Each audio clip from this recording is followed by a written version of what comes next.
What's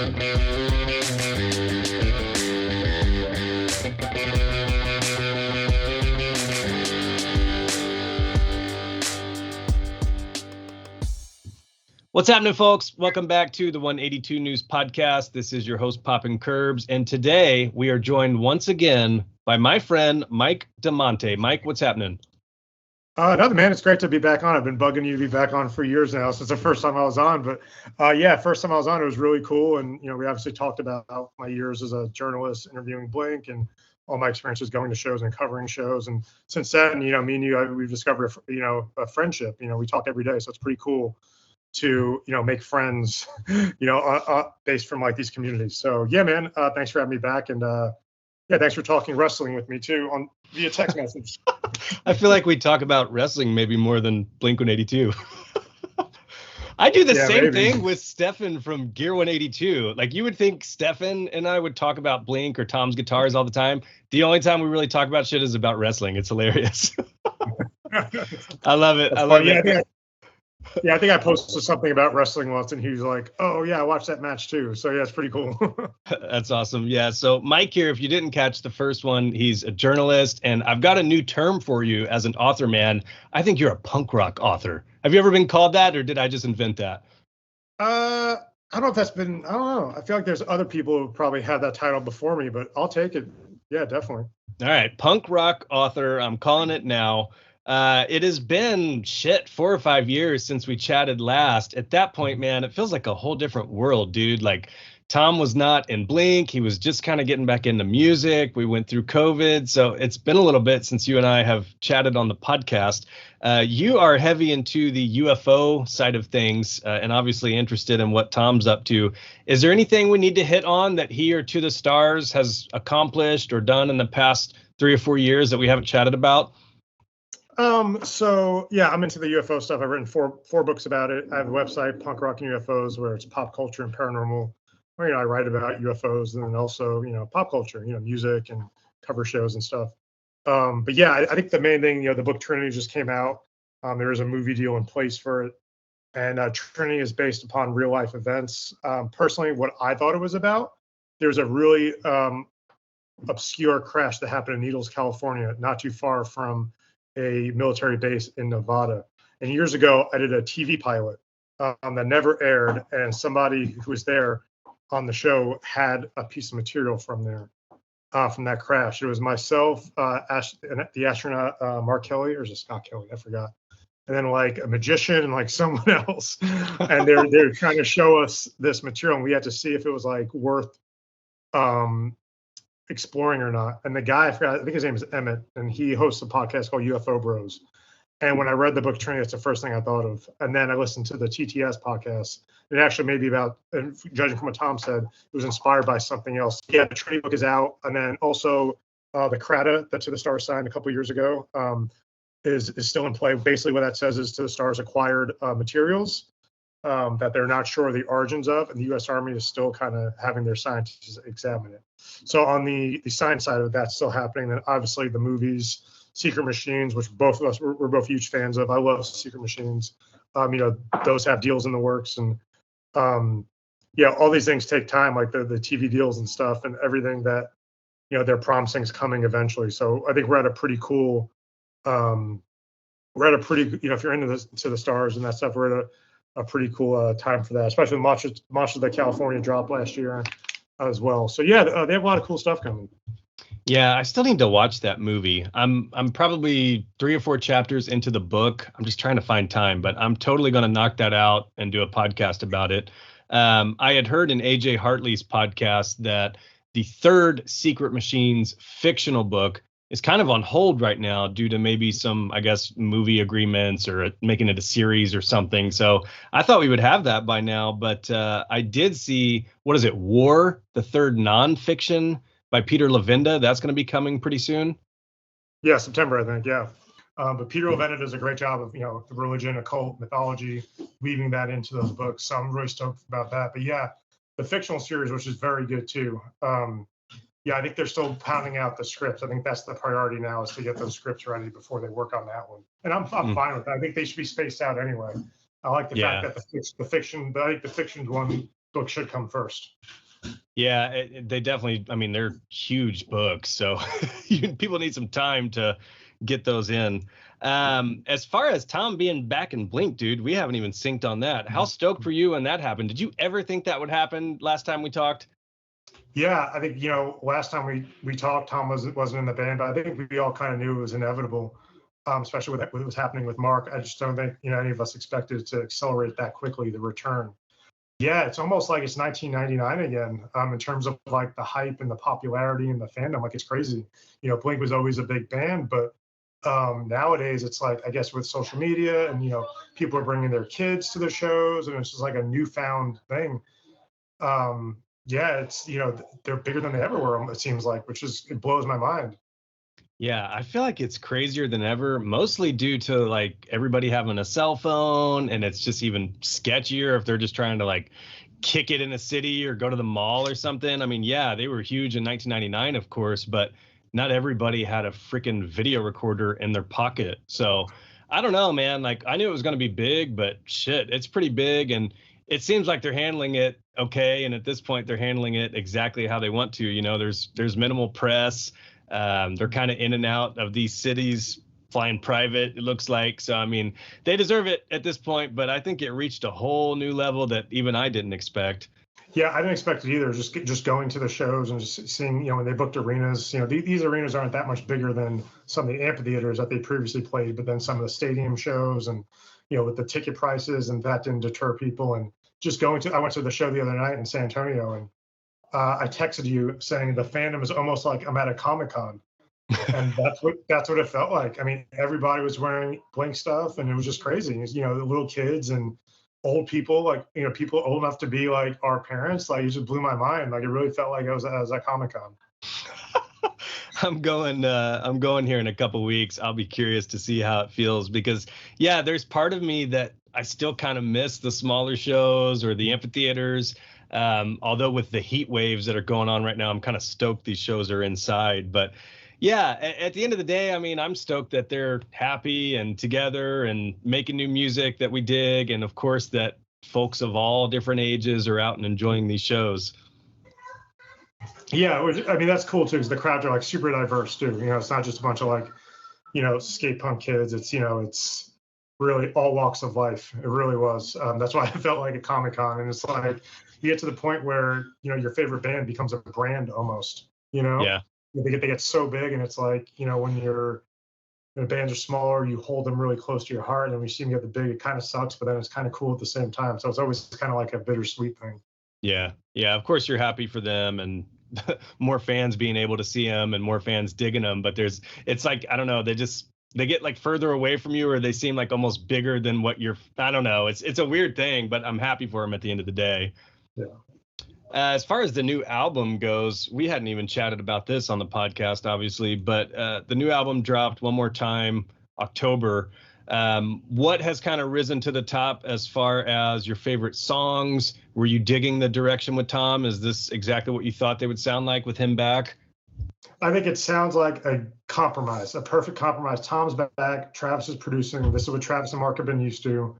I think when Tom did Lifeforms, that was Tom getting I think Lifeforms walked so One More Time could run, if that makes sense. That was getting Tom back into the groove of doing music again and doing stuff that was a little bit more that what he kind of grew up doing. So I think it was again, I think Blink sometimes works best when there's that compromise. I really think I'd like to see on the next record kind of Tom rise to power again a little bit in terms of like decision making. But I think one word to describe the album is like triumphant. It feels like a triumphant return. They, especially when you hear songs like Anthem Part 3 and Turpentine's great, and then One More Time obviously was a big hit, and Dance With Me, those are like big songs too. So yeah, I think it was definitely a proper comeback album. And to me, I'm a huge fan of Neighborhoods. I still think Neighborhoods was a great comeback album and the perfect album to describe a progressive sounding Blink. This isn't too far off from that, but I think a lot of fans see this as the real comeback album. Yeah. Yeah, to me, that's interesting. Just One More Time versus Neighborhoods, because man, putting me on the spot to think about which one I like better, that's kind of a tough call. I feel like Neighborhoods was more alternative or maybe indie, which is where they they were at that time, of course. But this one, I think there's just such conscious effort to blend them all perfectly. I mean, dude, even when it comes down to the production, the backing vocals, the harmony, like there's such attention to detail on getting all three of them sharing the love across all of the songs, it feels like. Yeah. The deluxe album has officially been announced per Mark. I didn't quite see this coming so soon, but it makes sense and I'm stoked about it. They've also debuted a new song, Can't Go Back, which I'm assuming is going to be a part of that. Any thoughts on a deluxe? I'm hoping maybe Cut Me Off, See You, and Can't Go Back, or at least three of the songs, but any thoughts on that? Yeah, Can't Go Back. I feel like that has to be the lead single. They need to give it the video treatment, everything. I think that's such a great song. I'm just absolutely in love with that song. I feel like it's just, I don't know, there's something about it that's like, this is what they should be sounding like. This is what their mid-tempo, slower song should be like. And I think it's better than One More Time. I think One More Time is such a huge hit. I'm like, that's the song that they need to push like they did One More Time. And I'm curious to see if it's going to be like, because remember Travis posted a photo and there's some rumored songs called like Every Other Weekend and a couple other songs that didn't make the cut. I wonder if those are going to be on there. But I wonder if it's going to be almost like a full deluxe, like California Deluxe was, which was basically like a whole new album. And me and you, we both love California Deluxe. So if it's something like that, or if it's just going to be, a 6 or 7 EPs worth of songs, I don't know. But either way, I'm just really stoked to hearing the studio version. I Can't Go Back. And I hope they go full on that song, because I think it's the fact that they're playing it. That's very against character for them to debut a new song on tour that they never played before. Yeah. They've only done that when they've had to do that. Like they did that during the Neighborhoods tour because they had to, because the album wasn't out in time. But right. Mark specifically is not a fan of doing this, so they must really be high on it to be, debuting it. Yeah, that was shocking to me. I mean, going back, because I remember them playing Hearts All Gone before Neighborhoods was officially out. Some people say back in the day, of course, they were playing Damn It, Princess Leia. I mean, they were playing a lot of stuff before Dude Ranch was out. But man, the past 10, 15 years, it's so out of character to just debut a song in front of that big of a crowd. And like you said, a very diverse crowd. I mean, they're kind of worried about playing deep cuts in front of these people, and to just bust out a mid-tempo, kind of slower song, I was shocked by it. But dude, that melody has been stuck in my head since the first night I heard clips of it. Yeah, I'm really curious to say, because I think on the surface, people say, "Oh, this sounds like Angels and Airwaves or something Tom would do," but at the same time, it sounds like something Mark would do too. So it really sounds like kind of their vision merging together pretty well. Yeah, that show you went to the other day, how was that, man? Like, how was the stage? You mentioned the fans; it felt like a con or whatever. But as far as the show itself, like, how did they sound and how was the stage and stuff? Oh, the show is great. The stage is sick. It's really cool to see kind of live. I'm not a big fan of like pyrotechnics and just be able to have the freedom to switch up the set and not worry about there's a song aligned with the video. But it was still pretty cool. I feel like they used a lot of the pyrotechnics that they used on the previous tour, and they just put them in different songs. Like the lights they used for Ghost on the Dance Floor, they used for Not Now. So they did a really good job of kind of transferring that over to this different stage setting. But yeah, it's cool. I mean, the stage is massive. It really takes up, depending on if you're singing at a stadium or arena. If you're singing at an arena, it takes up the majority of the floor. But yeah, the show is good. I think last year's tour was better just because the set list was insane. I love that set list. Opening with Anthem Part 2, I think was brilliant last year, just because of the state of the world. I thought that was a really good reflection. And then just, yeah, obviously that being the world tour. And to me, that reunion tour, that almost felt like a 30-year anniversary tour since I never did a proper one. So that's what it felt like to me, that last tour. But this tour is fun too. The set list isn't as good, but the stage is cool. First time they're playing, they're on a 360 stage. So yeah, it's definitely a fun show. How did that work? Like, I've heard the stage rotates every 3 or 4 songs. Yeah, there's a part of it that rotates, but they also walk around too. Okay. So they're able to rotate with the mic stand and stuff, but they also have freedom to walk around without it rotating. I gotcha. What was the highlight for you? Going away to college. It's funny. I'm taking my brother-in-law to his first Blink show coming up. And he texted me about a month ago and he was like, Going Away to College is such a good song. I really hope they play that. And I was like, dude, there's no chance. That's a pretty deep cut. I don't see it happening. Just don't want to break your heart here. And of course they play it, which is great. So hopefully they play it at the show that he goes to, because that's his favorite. But yeah, I mean, set list wise, I've been pretty stoked. Obviously, dude, like I never would have thought they would play Plus 44 and Boxcar Racer. I mean, that's insane to me. Did that go over pretty well when you saw it? So when I first saw it, that was like on a set list, I was like, ugh, because their catalog is so good. But when you see it live, it's really just a little interlude. You know, Yeah. it's cool. It's cool the way they perform it. The crowd I was at, they really didn't like pop for it. There's a wrestling term. But that there is, they kind of woke up for the there is part. I think a lot of people in the crowd were unaware that that was the part of it was from a Plus 44 song. But as an interlude, it's pretty cool. Yeah, when I saw videos of it at first, you know, Mark was playing it, and without the full band, you're kind of like, okay, what's going on here? And it almost sounds darker, like a darker Mark version.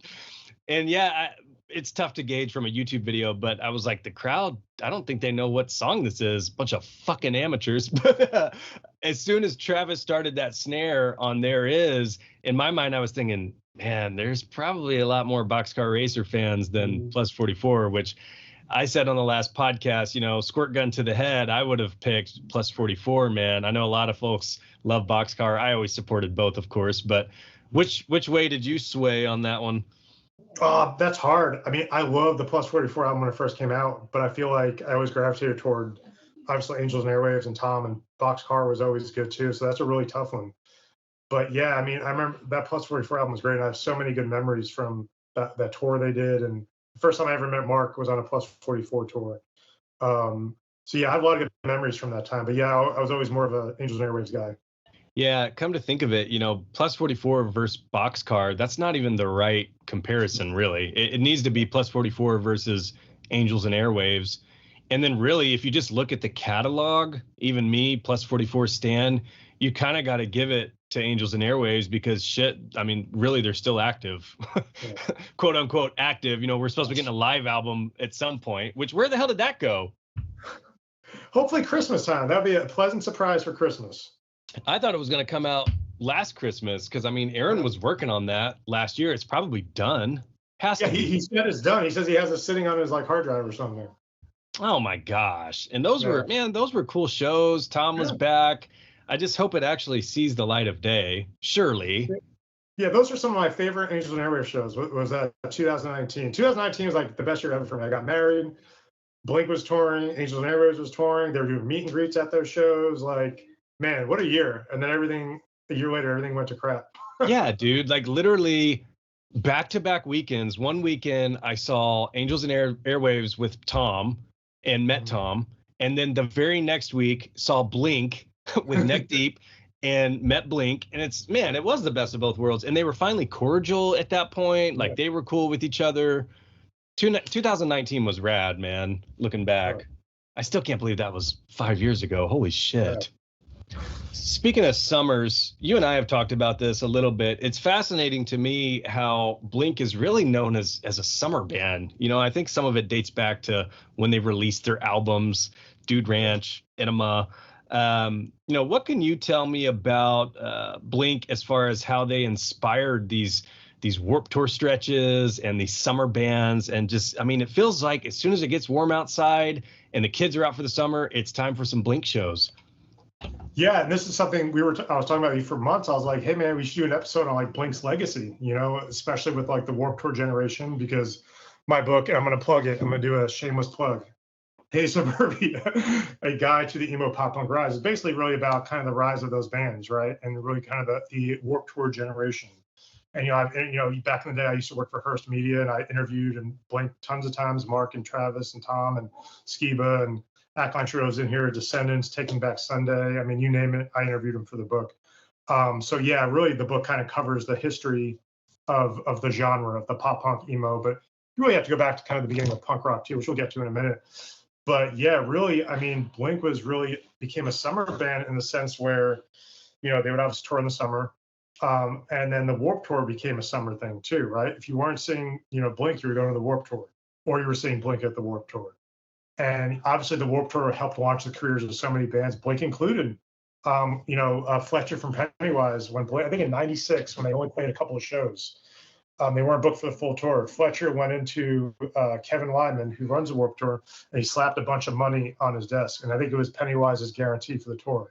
He says, "Here's my own money. Pay these guys, book them. They're going to be huge."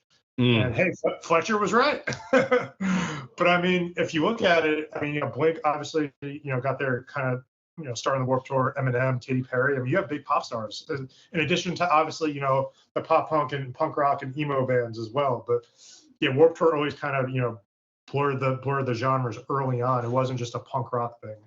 It really turned into something that wasn't just a punk rock thing. But yeah, so yeah, early on, Blink was one of those first Warped Tour bands. You think Warped Tour, you think Blink, you think, NoFX, you think Rancid, you think Newfound Glory, you think, who else? You think Yellow Card, you think Real Big Fish, right? Bad Religion, you think all these old school bands. And, a lot of the new school bands became the old school bands at one point. Newfound Glory became veterans at one point of the Warped Tour. Paramore got their start there. Like you name it, like these bands played it. It's like, I remember one of the quotes in the book from Tom, when he was talking about when Angels and Airwaves played Warped Tour. When I interviewed him back in, I want to say 2009, he said to me, Warped Tour is almost like a rite of passage. And he's like, bands have to do it. And he goes, it's grueling, it's hot, you eat out of styrofoam plates, and it's the most gnarly thing, but he says it's the best tour. And he says it's like a rite of passage. And he also called it an American pastime. I love that quote from Tom about Warped Tour because it's so accurate. Yeah, that's pretty rad, dude. I mean, Blink, I believe they were out 4 times as far as like decent little stretches. And then they did a one-off, I feel like, just to show some love. I think that was '01. It was after they had totally blown up. And they went back and did one show, if I recall correctly. I think it was in Milwaukee or something. Yeah, it was just a random one-off because I think Rick DeVoe even mentioned that on the podcast I had with him because he was like, what other band would do that? I think he even said, like, Eminem didn't do that. Like some of these bigger bands, they didn't go back and just spread the love there. Because, dude, I mean, that's the thing about Blink. They always paid it forward, man. Like even taking like Bad Religion out on tour. What was that? 2000 Mark, Tom and Travis show. I mean, Blink has always gone above and beyond because of, I think, the bands that did it for them, like Fletcher from Pennywise. It's really rad. Yeah, I think it really created that community. And the fact that Warped Tour, no band would headline every night. You play in a different spot. It doesn't matter how big you are. I think I was reading in one of the books about Warped Tour. I think Sugar Ray was booked one year, and they're like, "How come Blink's playing ahead of us tonight? We're bigger than them." And it's like, that's not what this tour is about. It's not about egos. And I think I remember reading once Blink mentioned one tour where like a monsoon hit, and all the bands helped out. Like Rancid was like pulling down all the skate ramps, and how Blink thought that was so cool. How a big band like Rancid was helping out everyone else. And for me, growing up as a music journalist, Warped Tour was always the best. I mean, you would get amazing press opportunities. The bands were so cool. They interacting with fans. Going to the merch booth, taking photos, signing tickets. When Angels and Airwaves played it, that was the first year I ever covered Warped Tour. I think I covered for my college paper. And I remember I got to go on the Mod Life bus and hang out with Angels Airwaves and talk to Tom and take a picture and talk to Tom for a few minutes. And I remember Tom's manager at the time was like, "Hey, you want to watch them on stage?" And I was like, "Of course I do." So I actually got to watch Angels Airwaves on stage and during that Warped Tour. And I remember I'm watching them on stage and someone pats me on the shoulder and I look down and it's Haley Williams. And she's like I'm somebody, like I'm nobody. I'm some lucky dude. She's like, "Hey, do you know where Chad is?" Chad was her husband at the time from Newfound Glory. And I was like, I think he's over there. And it's like, oh, there's Haley Williams just walking right by me. And I think that may have been the year that like, maybe it was that year. No, yeah, that was it. Katy Perry played, Gym Class Heroes. Like it was a very unique lineup that year that Angel and Airwaves played. But yeah, Warped Tour was the raddest time. There's so many bands, not just bands, but just acts. Like Eminem played one year. So Kevin Lyman always had a really good eye for like talent and had to book these diverse lineups. It blows my mind that Enema was dropping and really just hadn't completely blown up, but just, that excitement and their lives were about to change forever. And they're out on a sweaty ass van on Warped Tour that summer. And you could walk up to the booth Yeah, at the merch that was booth. 99. Was it? Yeah, and you could walk up to the merch booth right after and meet him like it was no big deal. Yeah, that was the craziest year. Them playing Warped in '99 when everything. I forgot. I don't know if it was that summer, but they had to actually cancel a European tour opening for Lagwagon because they were getting so big. And Lagwagon's, big skate punk, and they were bummed they had to do it. But I remember I interviewed Joey Cape, and he's like, from Lagwagon, he's like, dude, we told them, go in the States. You guys are blowing up. Go do the tours where you guys are going to blow up, because like, don't blow this opportunity coming to Europe with us. And so that's pretty cool that they got their blessing to like, miss out on this tour. I don't think it was Warped. There was some other tour they were doing, but it was when they were blowing up. And US is obviously, the biggest market in the world. Yeah, man, I know it's such a bummer to think about like how accessible most of these bands used to be, and the meet and greets, and you could just walk up after a set and meet them. I mean, do you find from a journalistic approach, are you having trouble these days compared to back then, like getting in touch with bands? Is it just COVID that has ruined anything? I feel like Blink's at a different level now. It's basically impossible, but have you noticed any difference from the early days of your coverage? Yeah, well, also since I do my own site now, my Punk Rock and UFOs, which is obviously not a major site, it's not a major publication. So obviously, it's harder it's weird. Like last summer, I was able to cover Fall Out Boy and Ackline Trio at Wrigley Field. I was able to get coverage of that, but I couldn't get coverage to Ackline Trio's solo show in Houston, which makes zero sense to me. Where there was like zero media there. So it's really different. It's a little different nowadays in that sense. But yeah, I guess. I just think in general, bands don't have to do press like they used to because there's social media, right? There's other avenues to communicate. Like for example, like Blank, they dropped that Zane Lowe video. That was the only press they did. Here's an hour and a half interview. Take it. Yeah, and I just think nowadays bands don't have to do press. They just kind of do it if they want to. A lot of times it's, and to me, it's like, yo, you're not doing anything.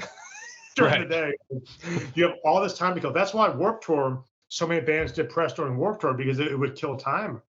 The way it worked, it was so cool. You would go up, you would tell hey, here's who I want to interview today. You sign up, and they would say, all right, here's who's available, and they would send them to you at a certain time, and then you would go back there and interview them. And that was the coolest thing about covering the Warped Tour, was that, because the bands had nothing else to do. You're in a parking lot. They really won't leave the venue. Yeah. Sitting in a bus all day gets boring. You can only watch. Yeah, you want to watch some of your friends' bands. Cool. Just want to chill, play your set, maybe go do some press, walk around. For a change of pace. So yeah, I definitely notice nowadays it's a little harder for me personally, but I think in general bands don't do it as much because they don't have to. Yeah, that's a really good point, because back then, even Angels and Airwaves, if they could generate a little bit of hype through your college article or some sort of news article or something, it may help, but these days it's like, why even waste the time? They could just send out a tweet or Mark can just announce it in front of 20,000 people. Deluxe coming in August. Then he doesn't have to waste time doing my shitty little podcast. I mean, what's the point? Yeah, it's kind of a bummer. It's kind of funny, but it's kind of a bummer because I was thinking, you said college, right? And the very first time I interviewed Tom was for my college paper. I got to sit down with them for 15 minutes backstage when they opened up for Weezer. And I actually got 15 minutes with them. It was amazing. It was so cool. And I think one of the reasons why I got it, because I think I previously met their managers and they know who I was, but also they're like, it's a college paper. Yeah. So that is a great target audience. Because at the time, what was that, 2008, 2007? I mean, that was kind of the age group they were looking at. People in their, 18 to 30 demographic. So back in the day, I think a lot of bigger acts would do college press because of the reach it has, massive reach. Yeah, that makes sense. I think a lot of it comes down to who like on the management team, or is somebody going to hook you up on the management team? But it's crazy. It's crazy how hard it is to even begin to try to get Travis or Tom on the podcast. Mark's been pretty close. Like Mark said he was going to come on multiple times. We've been up to I was at the point of sending him the link, and it's fallen through. I still hold out hope that someday Mark will come on, and then I'll probably just end the podcast right there. But I don't know if Travis will ever do it, and I don't know if Tom will do it, which sucks. Because, dude, you would think, man, I don't know. I feel like if I was in a band and there were people like you or me who were hustling or pouring all this enthusiasm into a band. Yeah, maybe we're not CNN or Rolling Stone or some huge news outlet, but I would be more inclined to go chat with them for 15 minutes as opposed to some stupid fucking magazine that's just going to ask them like, what's it feel like? Yeah, what's it feel like with Skiba not in the band, and how'd you get 182? One day. Yeah, no, that's a good point. But I've been talking to you forever. Mark will happen. I know it will. I'm manifesting that for you. It will happen one day. The stars will align. Mark will definitely happen someday. I need to do the Travis meet and greet and just wear a fucking wire and just ask him when he first saw Blink and what he remembers about joining. Wear a wire, that'd be hilarious. Yeah, but dude, that's what's crazy. It's like I mean, a lot of people in the Blink camp know me, and I'm cool with them, and it's still that fucking hard. So it's like, imagine somebody who's fucking clueless or has no contacts. Yeah, and it's just like it's frustrating. Like you said, a lot of times they'll, if you look at the very rare times that they do press, it's obviously for big outlets for promoting certain things, but it's like you read it and you just like us as fans, you just kind of go, oh, yeah, like, this person didn't do their homework, or why are they asking about this? It's like you're asking a question that if you knew, you would know the answer, and that's just like a waste of a question. So it is kind of frustrating sometimes to see that, or to see some of the, bigger outlets that get these opportunities, and I feel like some of them kind of blow it. But whatever.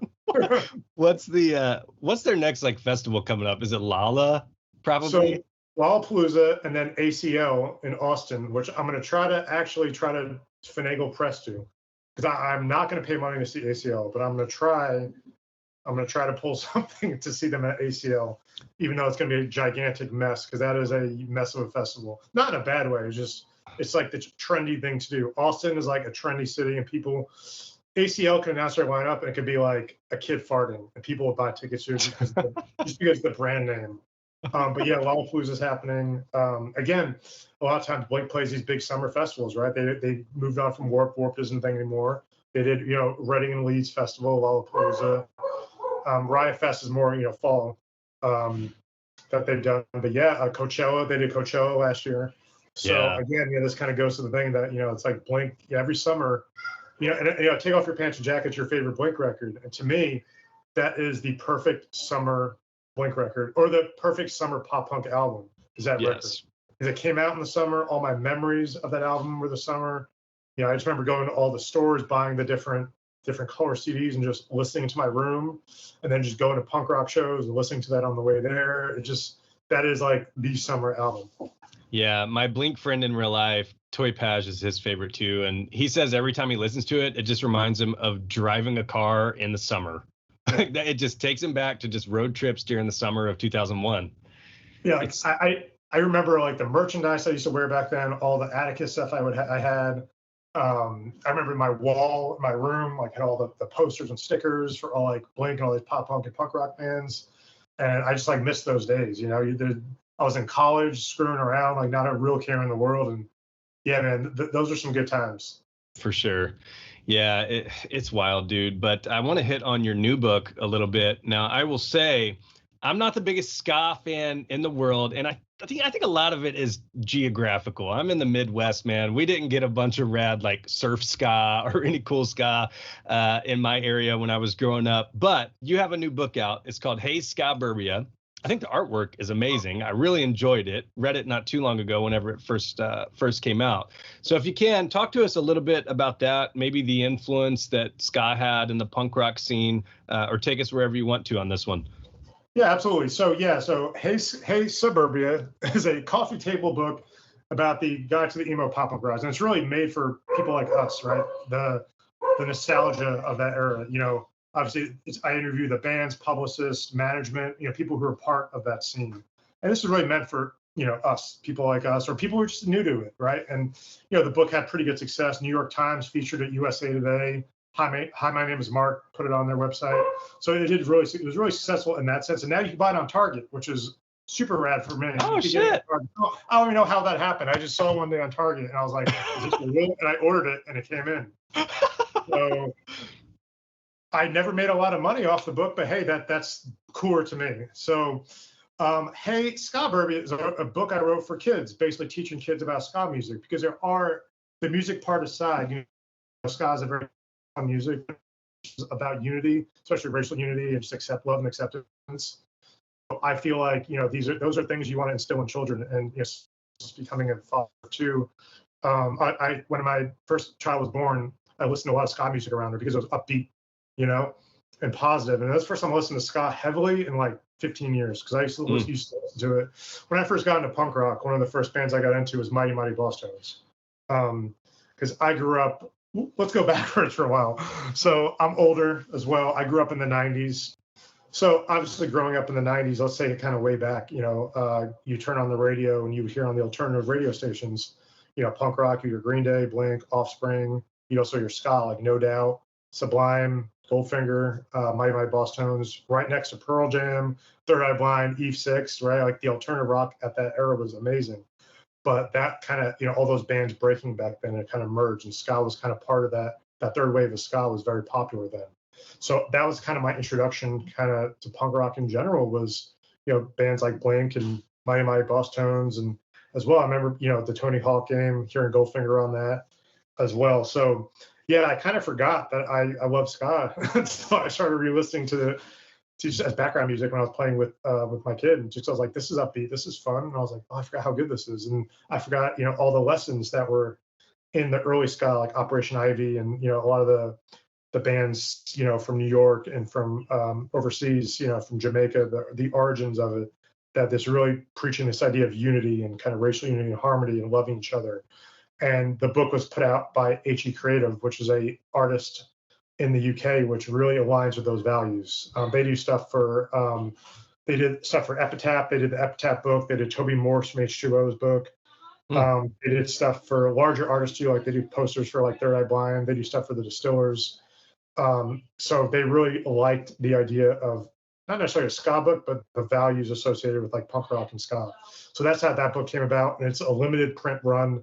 It's for kids. It's a kid's book. It really is, and it's it brought back a lot of memories. Like I said, growing up in the 90s, and Blink really has a ska connection. For the longest time, all Blink toured with was ska bands. They toured with Real Big Fish, Dance Hall Crashers. DHC is name dropped in Josie. Mark used to date Elise from Dance Hall Crashers, and Apple Shampoo's about her. Josie is the name of her dog.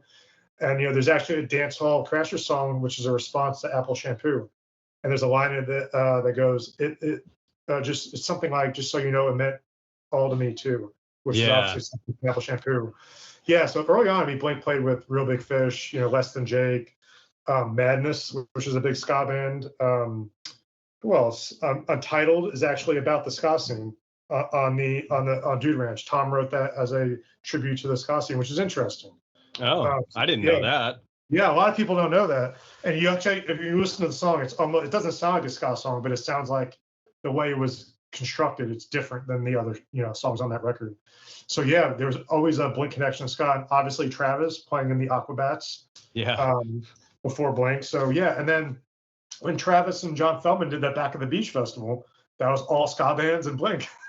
Yeah. So yeah, there was always a cool little Blink ska connection. Yeah, come to think of it, maybe I like ska more than I give myself credit for, because I used to love Sublime back in the day growing up. That Garden Grove song, man, like I would just bang that all the time. 2 joints. Goldfinger, I mean, is Goldfinger considered like full-blown ska, or are they kind of, I don't know, is there like an alternative ska? I don't know. Where do they fall? I don't know, it's weird because like they have an album that's just a straight punk album. Yeah. That's where I get confused on like, what is pure ska? And like you listen to their new album, and their new album basically sounds like everything he produces. There's like ska songs, there's like pop punk songs, there's songs that sound like The Cure. Yeah. Like it's interesting. Like everything Feldman touches kind of has like a similar feel to it. And I did like feel like that. Yeah, and I did like No Doubt back then. So I don't know. Like to me, when I think of ska, I just kind of think of that like I just think of a wah clean guitar, but maybe it's so much more than that. It's funny to think about Travis, man. Like, dude, as fucking OG as he is now, and to come from basically wearing a Batman suit, playing like funny ska songs, like wow.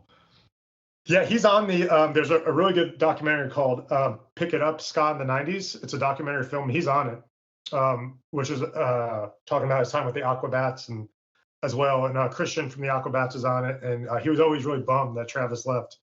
And he said some really derogatory stuff about Blink in Travis's book. So it was interesting to me that the Aquabats were always bummed at losing Travis.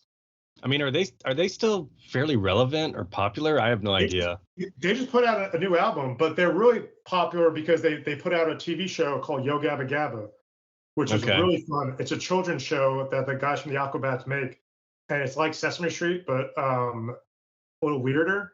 And they have cool musical guests. They have like The Roots, Taking Back Sunday was on it, Jimmy Eat World. It's a fun show. Watch it with your kids. Yo Gabba Gabba. And it's being rebooted. Apple TV is rebooting it with a brand new season called Yo Gabba Gabba Land. Oh my gosh, I did not know that. Yes, I kind of wish I had Apple TV just for that, because when my daughter was just growing up, we'd watch Yo Gabba Gabba because it was like, hey, I like this too. It's got bands I like. Like, hey, it's The Roots. It's Taking Back Sundays on here. It's the Shins. Like, it's cool. It was the Agrolites were on it. Like, it's a cool show. I was shocked. Yeah, the other day, my littlest is into Sesame Street, which my son was never into Sesame Street, so I was able to skip that with him. But my daughter, who's getting ready to be 2, she loves Sesame Street, so we've been watching it. And I was shocked to see that there's like rad musical guests, like Dave Grohl popped up one day, and then I think like John Mayer or somebody popped up one day. I'm like, oh, maybe I should watch more Sesame Street. This is kind of cool. Man, I'll say though, Newfound Glory and Blink, dude, they love Less Than Jake. I know Newfound Glory, like I talk to Ian pretty often. He gives so much props to Less Than Jake. I think they gave them kind of their first show or one of their first breaks as far as like bringing them out and letting them open for them at the time. And they were big, man. Yeah. Alkaline Trio too. Alkaline Trio, I think one of the first big tours they did was Less Than Jake. Alkaline Trio for the longest time only played with ska bands. Because Mike Park from Asian Man Records, the majority of Asian Man Records is ska bands, and Mike Park played in a lot of rad ska bands, Skank and Pickle, Bruce Lee, the Bruce Lee band, the Chinkies. He played in so many awesome ska bands. So for the longest time, Alkaline Trio only played with ska bands too for a while. That's so fascinating, dude. Like some of my favorite bands, who I don't side with ska at all. I mean, and even their sound, like I don't think it pulls from that at all, at least what I hear. But dude, like Newfound Glory, Blink, Alkaline Trio, literally some of my favorite bands ever, and they kind of owe a lot to ska and mostly Less Than Jake. Yeah, I mean, if you look at, I remember I got a quote from Chris from Less Than Jake in my book, and he had a really good point how Less Than Jake was able to play with like the punk shows and the ska, because their music was like right in between. And the way he described it was they were kind of like the Reese's Pieces of the scene, where you could basically fit them on any bill. And that was true because they were pretty popular for a while too. They had a couple songs on like MTV. They had Alexis Bledel from Gilmore Girls was in like their video. So like they were kind of big for a while. I mean, they still are, like a decent sized, band. But yeah, that was always interesting to me that was a band that never went away because they fit on so many tour bills. And back in the 99s and 2000s, like that era, from 97 to 2004, I mean, so many bills were like that. It was so cool. I think one bill was like Newfound Glory, Anti-Flag, Less Than Jake, and then like another, like, and then like a pop punk band, or like, I don't remember that bill, but it was crazy to think about now, like looking back at it. Like, man, I wish that show would have came to my town. Yeah. How do you feel about genres blending? I think we see a lot of that these days, where it's like even like even some of Machine Gun Kelly's stuff or some of the stuff Travis does, it's implementing hip hop elements into punk rock, and then there's almost like screamo in it. I don't know, it's weird how all of the genres have kind of blended into one. And as an elder emo, I'm fine with it, because I just want people to write what's authentic and what they've been inspired by, and just have it come out of them however it sounds. But there's also a part of me at the end of the day, I'm like, man, when I want some punk rock, I just want some punk rock. I don't want all this other crap going on. I kind of like, I think Davey said when I interviewed him, he's like, if you like pepperoni pizza, you like pepperoni pizza. Sometimes it's okay with sausage and pepperoni, but at the end of the day, when you order that pizza, 9 times out of 10, you just want a fucking pepperoni pizza. How do you feel about that? So yeah, it's interesting. I remember when Hey Suburbia came out. I think it came out about 3 years ago, and that was right when a lot of the mainstream artists were starting to co-op pop punk. Machine Gun Kelly, obviously, Olivia Rodrigo, some of these other pop stars were putting out pop punk songs, and that's when USA Today reached out to me to interview me for an article because I mentioned it in the book. It was weird because it's like you started to see this little resurgence because of these mainstream artists. Like none of these pop punk or emo bands went away; they were still there, but you started to see like Post Malone and like these other mainstream artists kind of incorporate rock and pop punk more. And now it kind of, I think we're at the point now where those bands are retaking that back. Not like a territorial thing, but it's almost like, okay, Machine Gun Kelly, that was cool, but we got Blink back. We have a new Alkaline Trio record. We have all, Offspring has a new record coming out. Green Day had a new record. So it's kind of like that was cool to like, I think, introduce some new people to it. So some new kids, and a lot of kids nowadays, like teenagers, they really don't care about genre. They just like a song if it's good. But that really kind of goes back to this quote that Milo from the Descendants said to me, and it's quoted in my book. It's one of my favorite quotes, talking about kind of the evolution of like punk rock and pop punk. And he said he always saw the Descendants as the link in the chain from the Buzzcock and Ramones, Descendants to Blink and Green Day. And I always thought that was genius. And he was never territorial about it. Like people are always trying to put these bands together, like, oh, Blink just rips off NoFX, or, they're fans of Sense, but they don't sound like them. It was never like that. It was always like, they always thought it was a cool thing. The Descendants, though, was a cool thing that were influencing all these bands. And just recently, I interviewed Steven from the Descendants a few months ago in Houston, and I mentioned how he, so many guitar players are influenced by his guitar playing. He really doesn't hear it until someone says it, but you hear it. I mean, you hear it in Rise Against, NoFX, and a lot of pop, and Newfound Glory. You hear it in Blink. Kaleidoscope sounds like a Descendants song. Dance With Me, that riff in the beginning sounds like something Stephen Egerton would have wrote. So it's kind of like, you've seen this for years. This kind of all kind of goes back to the roots of the music, no matter what's popular at the time. Yeah, and I feel like Descendants and Bad Religion, I feel like a lot of the fan base is really starting to go out of their way to like try and see those bands. I feel like they've had a little bit of a resurgence the past like 5 or 6 years because people appreciate so much of what they meant to Blink and the bands that are our favorite. Like to me, like I'm not gonna front like I was some big Bad Religion or Descendants fan growing up, but I would totally go out of my way to pay money and see them at a show just because of what they meant for Blink and Alkaline Trio and Newfound. It's crazy. It's a punk rock thing, man. You just kind of pass it along, and generation by generation, they take their little piece and turn it into what they like. It's awesome. And that's the cool thing about bands with legacies, right? And that's one of the things we talked about is the theme of this episode is like Blink's legacy, but it's all these bands' legacies, right? I discovered Bad Religion, one of my favorite bands, and Descendants, another one of my favorite bands, because of Blink. I remember one day I used to have this resale like record CD and like video store. And after school, I used to walk, and I was listening to Blink at the time. And I remember they name dropped some bands, and I found a Dead Kennedys CD, and I go, "Whoa, this looks scary." And I bought it, and I loved it. And I was like, "Oh, this is like what old school punk sounds like. This is rad. I love what they're singing about. It's super edgy, and there's like a message to it." And who knows if I would have discovered that if I never, got into Blink in the first place in 96, 97. So I think it's really cool how nowadays you see that again. Bands are discovering other bands just from their favorite bands who they cite. So I think that's really cool too, that it's really cyclical. And I think a lot of those fans used to hate have come around since then. I think for the longest time, it wasn't cool to like Green Day. It wasn't cool to like Blink. It wasn't cool to like The Offspring. And now it's cool to like those bands. Yeah. Yeah, it's cool and impossible to get tickets to. It's so cool. I saw a poster the other day. It was, I think, 2001, and it was Blink, Newfound Glory, and Alkaline Trio, and the tickets were $23. And I was thinking, Jesus. Yeah. I was thinking, Jesus Christ, you can't even run a 5K with Travis in New York for double that. Like, oh my God. No, it's funny you say that, because I was thinking the other day about merch. And when I used to go to shows, like $12, $15, like it was insane to me. Like like the small shows, like your friend show, it's like $10, but then you go to like a big show, it's like $15 for a shirt, $25 for a hoodie, and it's just like, I get it, but it's just crazy to think about those times. I wish I had all my old merch. I remember I interviewed Dylan Anderson from Atticus and Hi, My Name is Mark in the book, and we were talking about Atticus, and I used to have all that old Atticus Macbeth stuff that I wish I still had.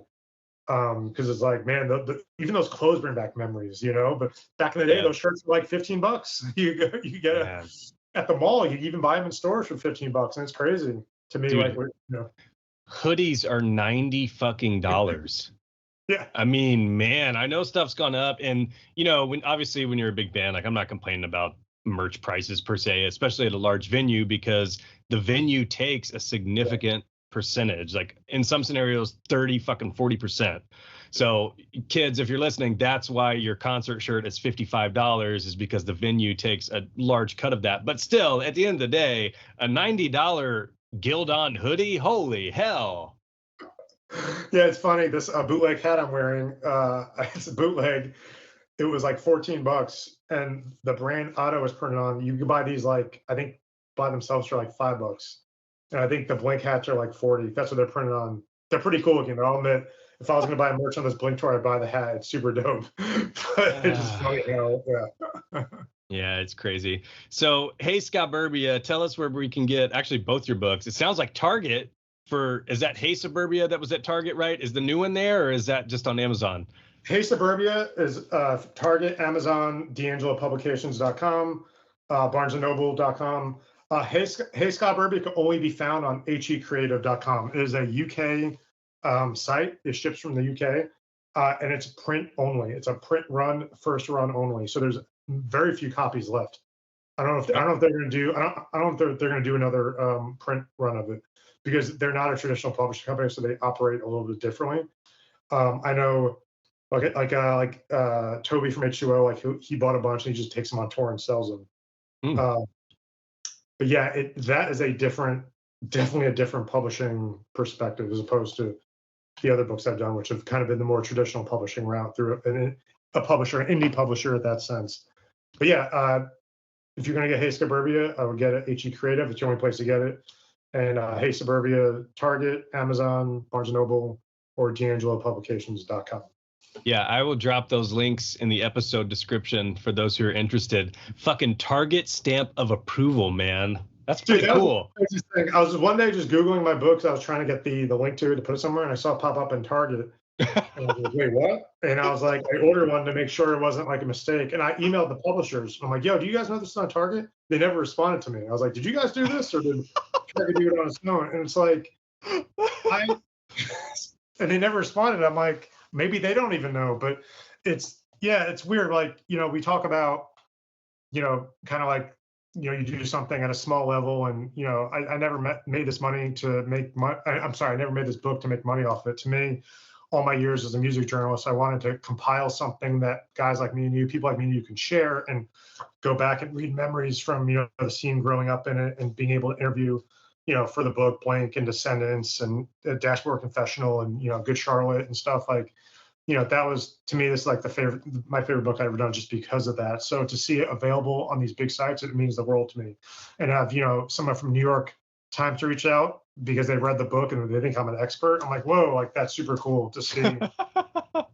Author of Hey Suburbia in a New York Times article, especially me growing up as a journalist, sitting in New York Times, USA Today, even though, like I said, I haven't seen much money from it, but to me, that means the world to me. And even having, Dylan Anderson put up on Hi, My Name is Mark when the book first came out, he did a little Q&A with me. I thought that was super cool because, obviously I'm a big fan of, Blank and Mark, and, those are the biggest names in the book, is having Mark and Tom and Matt in the book. So yeah, I mean, that means more to me than anything. And doing stuff like this, I really enjoy too, because it's talking about a subject I like with people I like and friends, and, just sharing these experiences. Because I think, whenever I don't listen to much podcasts, I listen to yours obviously, but it always brings back memories.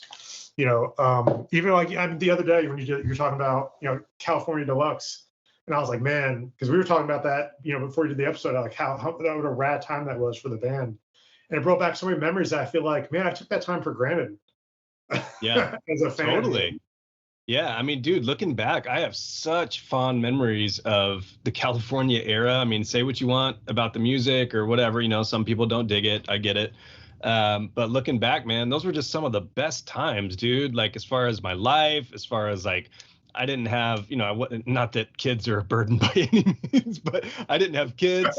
It's just, I don't know, life was simpler, it seemed. And looking back, I just think of it as such a great point in my life. And it wouldn't have happened without Blink and Deluxe and all the people behind the scenes who got them out on tour and who did the meet and greets and the sound checks. And yeah, dude, I'm like you, man. Like I do this out of passion. It's not about the money at all. I don't know how anybody makes any money in podcasting or surviving off of a YouTube video or anything. I was laughing, dude, the other day. There was one of my videos that had like almost like 300,000 views. I think it's a short though, so I'm sure that factors in. But it was like 300,000 views, and I think it had made like 13 cents. I'm like, shit, I can't even get a fucking Coke for that. My God, how do people make money off this? But it's not what it's about. For you, it's rad. You got a book at Target. I think you're the only person I know who can say that. You should be proud of that. Well, we'll see when the royalty checks hit. I always tell people, they're like, oh, do you make money with your books? And I'm like, I'll put it to you this way. I've written 7 books. If you take the royalties I get per year for all 7 books, I can pay maybe 1 bill a year. I can pay the cable bill. So it's like, but again, that kind of goes with like, kind of with bands too. It's the same thing with books, right? It's a small percentage of royalties you get. A lot of it goes to the publisher, just like, bands and merch, right? A lot of it goes to, the merch companies, Live Nation, album sales obviously go to the label. Spotify streams, most of it goes to Spotify. So to be an artist or a creative, I guess, that's just kind of unfortunately the way things are. And it's just, unless you're Stephen King or someone who has like a book deal in place. Because we were talking about this, about Tom and his books, like we were pondering how much money they actually make off of them. And it's more like, I don't think they're going to make much money off Trinity, but it's going to be a movie, right? That's where you get the money. Yeah. Once it's interesting. And the rights and that, I'd never really thought about that until you just said that. But if you think about authors and you compare them to like bands, there's a handful at the top like Blink who are ballin', who live a rad life and probably have tons of disposable money and can do whatever they want.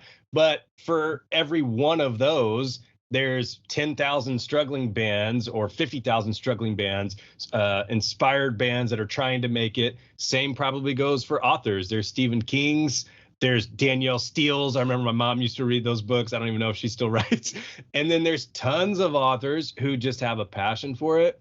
And maybe they just haven't got their break. Maybe they never will. But at the end of the day, they're doing what they're passionate about. They're following a dream in some capacity. I was thinking the other day, people ask me like, what do you want to do for your dream job? Or did you follow your dreams? Or what are your hobbies? And blah, blah, blah. I'm like, it's okay to follow a dream like partially, like a side dream. Like the podcast for me, obviously if I could do something like this full time or work with bands, like that would be ideal.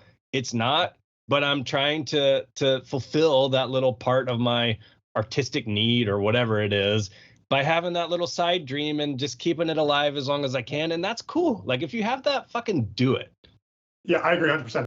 I mean, that was one of the reasons why I got out of journalism full time. I left the Houston Chronicle because I wasn't happy anymore. It was cool. I got to live my dream and interview all these bands and cover these shows, but got to the point where the stuff I was doing, majority of the time, just wasn't fulfilling enough for me.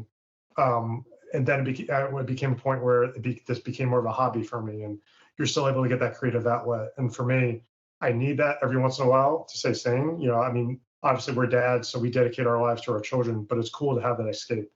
Once in a while, do a podcast, or I write an article for punkrockandufos.com, or I do a book. For me, it's not about the money. It's about the creative expression. I think, and you can see that with a lot of bands too, right? A lot of touring bands who haven't made it yet, who are just grinding out there. It's about the creative expression because it does definitely give this euphoria and these endorphins, when you do something fun. And, just like I said, just talking about, like-minded people, stuff you like, it's a similar feeling, right? When I text you or text my other friends about, Blink or whatever, about shows and stuff or whatever, it's just, release those endorphins. It's nice. It's nice to have that outlet, because, so much of our day is taken up with work or, our kids. So it's cool to have those little outlets here and there. Yeah, for sure. What do you think is next for Blink? I'm just curious. Ooh, I'm curious because I think Tom hinted at 2025. Obviously, he has a lot of stuff going on. Mark's book's supposed to come out then. I think Tom hinted at maybe some shows next summer. I assume they'll go back to South America. I assume they'll do international first, maybe do some U.S. shows.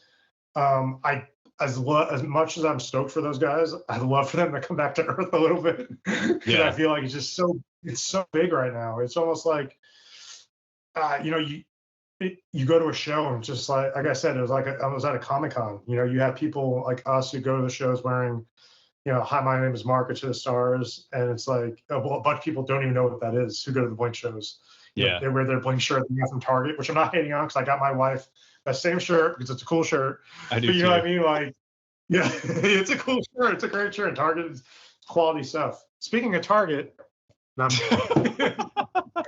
No, but yeah, so it's like you see those people, right? And it's like then you have like the people wearing like the old school Blink merch, or people like the man-made shirts, and some of them are cool because it's like a reference. But then you have those people with don't waste your EI time on me, your yeah shirts that they got on Etsy. So like it's like a Comic-Con, and it's just kind of like, man, I kind of miss how it was even 5 years ago. You know, like Yeah, I miss that. Like those are like such simpler times. Even though the band was like they're still selling out shows, you yeah, know, they were still playing like festival Good Morning America. Like they're still a big band, and it's just crazy to think that you know the stars aligned where you know Tom was back. You know, Travis was his celebrity grew even more. You know, Mark beating cancer. All these things came. And it was actually a really good like story if you're thinking of it from a journalistic standpoint. And I think a lot of people are just attached to that, and that really helped kind of that rise. And because like I knew the world tour was going to be big. I don't think any of us imagined, you know, what would happen in South America would happen. You know, I don't think any of us foresaw that coming. Like that was crazy to me to see that on a daily basis. Like where we would talk about, it, we would get bummed out. Me and you just talking about it. Like, yeah. man, there was like 800 kids outside the hotel, and they couldn't leave the hotel. Like, Yeah, you feel bad for them, you know, and I've talked about it. I get it, you know, from a fan's perspective, they've either never been there, haven't been there in 20 yeah, years. It's a chance to see them. But from the band's perspective, especially in a foreign country, you know, that can probably be kind of scary. But yeah, it really feels like, man, Blink is just at a whole new crazy high level. Dude, I mean, even like during Deluxe and Nine and stuff, I mean, Travis, dude, he went from like I want to say 2 million followers to like 8. Now, obviously, his celebrity status increased quite a bit, you know, marrying Courtney. But I mean, even the Blink account, I mean, I feel like it tripled in followers, and all of them have just in the past year and a half, 2 years have just exploded. It's crazy. And you know, for us, when we were talking about Blink and you were writing a book with Blink members, I was doing a Blink podcast when not that many people were talking about Blink. So, you know, I feel like we cherish it a little bit, or you at least can kind of like notice the hardcore fans that we vibe with right off the bat. You can kind of spot them from a mile away. yeah, you can. That's interesting because, like I said, I heard people talking about the Discord, and I texted you, and I'm like, oh, and you happen to know those as goes, and it's funny because Yeah. like you hear the name Davy Jones, and you're like, oh, that's a fan. That's somebody who actually like knows old school Blink. They know Yeah. who Davy Jones is. Oh, you know what I mean? Or like you see somebody like I saw some guy, an older guy, probably my age, and he wore a shirt that says like Ska never died. And I'm like, oh, that's a cool shirt to wear to Blink show. Like this dude's obviously like an old school fan, right? Or you see somebody like in an old school like Atticus shirt or something. Yeah. Like, oh, you know, these people have been here from the beginning, which is cool. Yeah. I always So like you spot those people a mile away. I like people watching at Blink shows because, you know, typically I feel like that's the only time I'll run into Blink gear or hi, my name is Mark gear or whatever. So it's cool. You feel like you're amongst your people, but your people just grew from like, you know, 10,000 to 20,000, which is kind of significant when you're standing or walking into the arena. Yeah. That's crazy. Mike, I enjoyed this chat, dude. It was great catching up with you. You know, I don't know if I've asked you this. What is your favorite Blink album? Yeah, I think we may have talked about this last. Well, I think you had me rank them. Okay. Dude Ranch. I have a Dude Ranch inspired tattoo, 1997, and it's in the Dude Ranch font. I dig that. I have a lot of Blink tattoos, as you can see and as you know, but yeah, this one was probably my newest one. Yeah, Dude Ranch for me was a game changer. Like I heard Cheshire Cat, a buddy of mine when I was moving from New York to Pennsylvania gave me a bunch of CDs, and Cheshire Cat was one of them. And I heard Carousel, and it blew my mind. I just didn't know what to do with it. I heard Dude Ranch, like, oh, that's that band, and I'm like, oh, man, and everything just kind of, like, this is like I said, this was the '90s when that era of music for hip hop, alternative rock, punk. It was like the best for everything in the '90s. Everything was so good back then. And Dude Ranch came out, and that's one of the albums where I feel like that album, it's deeper than people give it credit for. Lyrically, it's so introspective. I mean, obviously there's like a couple of joke songs on it and joke moments, but it's like lyrically, I think that and Neighborhoods are my favorite albums lyrically, because I think it's deeper than people give it credit for. Yeah, obviously with Dude Ranch, Tom talked about how progressive Damn It was at the time, for all the other punk rock songs that were making the radio. But yeah, I just really think the songwriting there was just like, it was just so riffy. It was fast. It was catchy. It was punk rock, but it was also, they were starting to develop their pop punk voice too. I love that album. That's my favorite Blink album of all time. I actually bought a hat. It's such a stupid hat.